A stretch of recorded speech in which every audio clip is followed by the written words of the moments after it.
Hello and welcome to the Foxcann's EVE Online 101 tutorial video for beginners.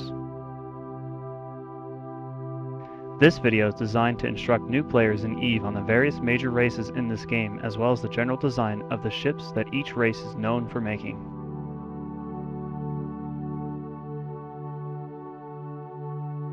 Although each major race has a very large storyline in EVE Online, this video will not be going into much detail about each race's background.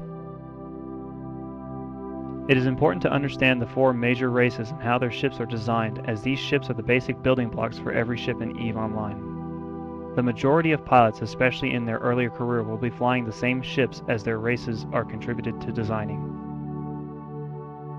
The four major races in this game are the Amarians, Gallente, Caldari, and the Minmatars.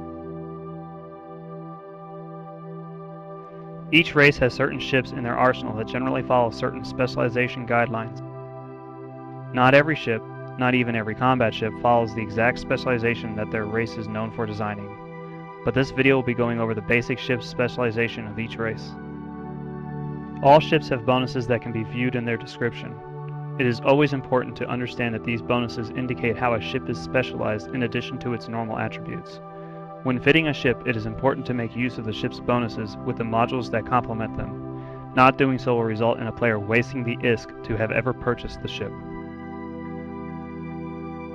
The Amarians are probably the easiest to explain, as their ships are designed to do a couple things well.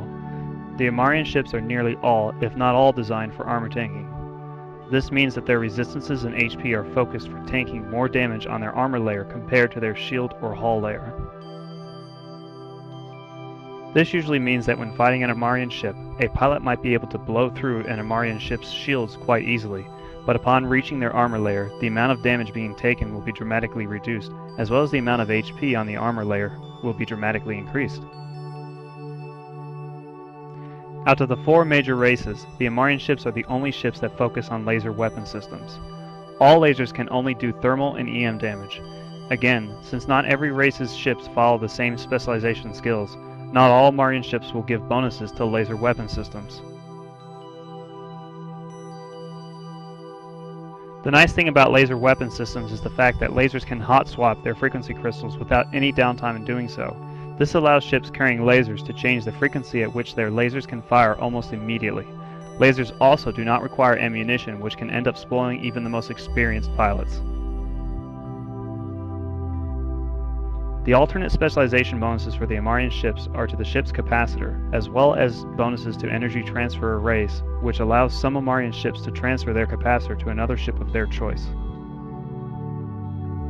One of the major drawbacks to the Amarian ships is that they are generally slower than all the other ships. The Gallente ships would probably be the next easiest race to explain. The Gallente ship's main firepower usually comes from drones, which are small, unarmed, remotely controlled fighters that are released into space from the drone bay of a ship to do the bidding of the ship's pilot. Additionally, the Gallente ships focus on hybrid turrets, and in rare occasions, missiles. You will usually find Gallente ships' bonuses either focusing on the drones or their hybrid turrets. Few Gallente ships focus on both at the same time. Hybrid turrets either come in the form of railguns or blasters. Railguns are the most common weapon system for the Gallente, as it gives enough range needed for PvE combat situations, or player versus environment.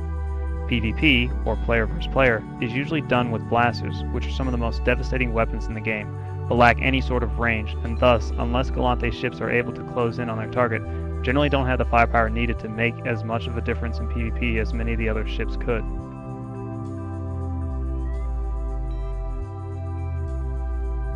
All hybrid guns do thermal and kinetic damage, and unlike lasers, require ammunition that do not have a hot swap ability, which means it takes 10 seconds every time a pilot wishes to change the ammunition currently loaded in the ship's guns.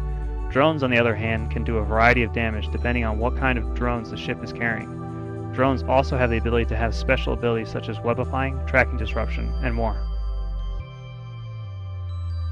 Gallente ships are difficult early on for young pilots, as to do enough damage to be of real value means having the ability to launch as many drones as possible, which in the everyday situation for young pilots is 5, which requires the skill drones at level 5.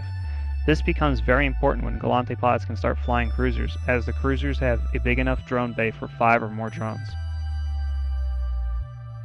Gallente ships also focus on adding resistance and HP on their armor layer. This is very similar to the Amarians. However, at the price for being more versatile than the Amarians usually means that the Gallente ships can never armor tank quite as well as the Amarian ships.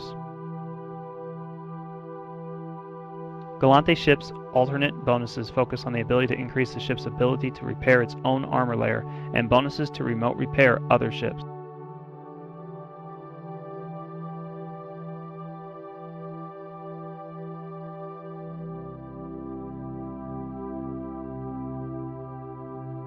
Caldari ships are definitely different ships altogether. Although many of their ships primarily focus on rockets and missile bays, others focus on the ability to do high amount of damage from an extremely exceptional distance with railguns. Missiles and rockets are extremely different from any of the other weapon systems. Instead of having an optimal range to hit targets as associated with advanced combat of triangular velocity, missiles and rockets have a speed at which they travel, a specified flight time, and if they make it to their target, never miss.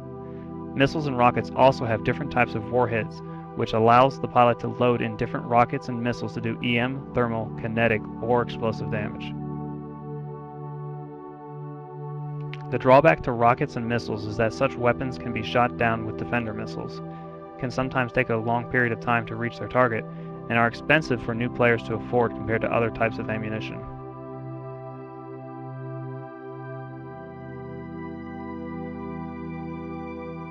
Caldari ships focus on tanking on their shield layer, which makes them radically different from most other ships. Many of their ships make for great passive shield repair ships, assuming they are fitted correctly, allowing to worry less about the capacitor and active modules needed to repair a ship's damage. This, combined with the fact that missile and rocket bays don't require a capacitor, makes for an excellent combination.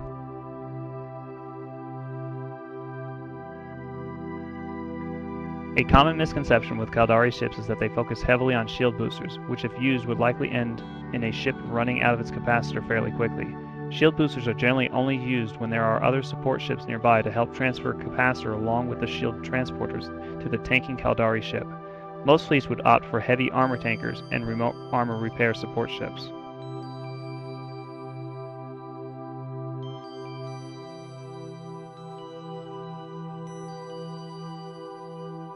Caldari ships' alternate bonuses include the ability to use shield transporters and energy transfer arrays.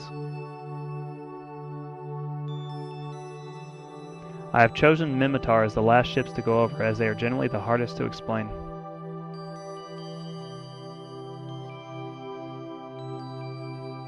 Unlike any of the other ships in the game, Minmatar ships are extremely fast, which can help taper off a bit of incoming damage from other ships. They also focus on projectile weapon systems.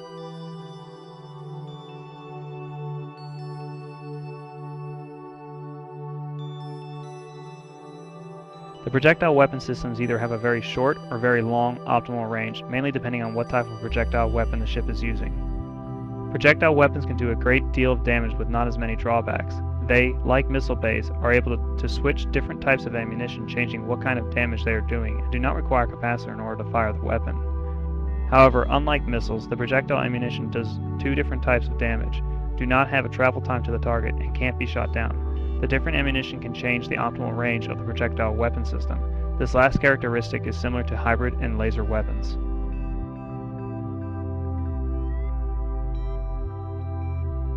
Minmatar ships are also very generous of how many guns they are able to fit on a single ship. However, the ships in general are unable to tank as well as the other races' ships, and different ships in the Minmatar arsenal tank differently, with some focusing more on their shield layer, while others focus more on their armor layer.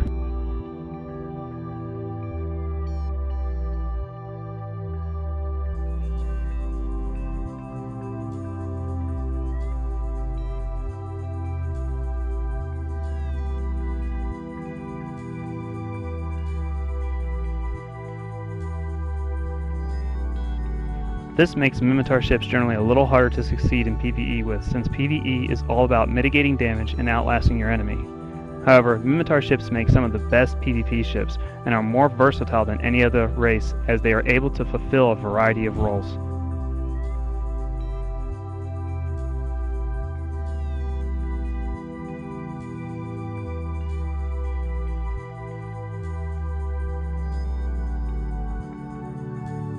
Minmatar alternate bonuses focus around tracking link efficiency, shield transporters, and shield maintenance pods.